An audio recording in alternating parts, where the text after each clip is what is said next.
దేశంలోని అన్ని ప్రాంతాలని టచ్ చేస్తూ ఎన్నికల మేనిఫెస్టో ఉంది అన్ని వర్గాలకి అంటూ పురంధేశ్వరి గారు చెప్పుకొచ్చారు. దేశంలోని అన్ని వర్గాల సంక్షేమమే లక్ష్యంగా సంకల్ప పత్ర పేరిట బీజేపీ మేనిఫెస్టో రూపొందించిందని రాష్ట్ర అధ్యక్షురాలు అలాగే రాజమహేంద్రవరం బీజేపీ ఎంపీ అభ్యర్థి పురంధేశ్వరి చెప్పుకొచ్చారు. చాలా మంచి పాయింట్. అయితే ఇక్కడే ఉన్నటువంటి ఏకైక కన్ఫ్యూజన్ ఏంటంటే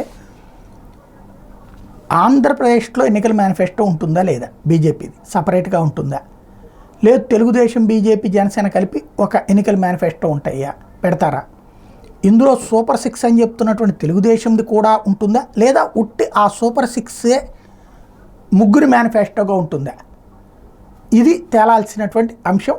రాష్ట్ర పార్టీ నాయకత్వం ఏర్పాటు చేసిన మేనిఫెస్టో కమిటీ మరి ఆమె మేనిఫెస్టో ఇస్తుందా, ఇస్తే అది బీజేపీ గెలుస్తే అంటే కుదరదు కదా, ఇప్పుడు తెలుగుదేశం టీంతోనే కదా ఉంది, మరి అప్పుడు మేనిఫెస్టోతో ప్రయోజనం ఏంటి, లేదా తెలుగుదేశంతో మాట్లాడి వాళ్ళ మేనిఫెస్టోలో ఇప్పుడు 6 వాళ్ళ అయితే ఒక 4 ఏదో పవన్ కళ్యాణ్ని పెడతానంటున్నారు, అట్లాగే బీజేపీ ఒక 4 ఏమైనా తీసుకొచ్చి యాడ్ చేస్తారా, లేదా 2 యాడ్ చేస్తారా, అప్పుడు సూపర్ 6 బదులు సూపర్ రజనని వెళ్తారా, ఈ క్లారిటీ పురంధేశ్వరి గారు ఇస్తే బాగుంటుంది.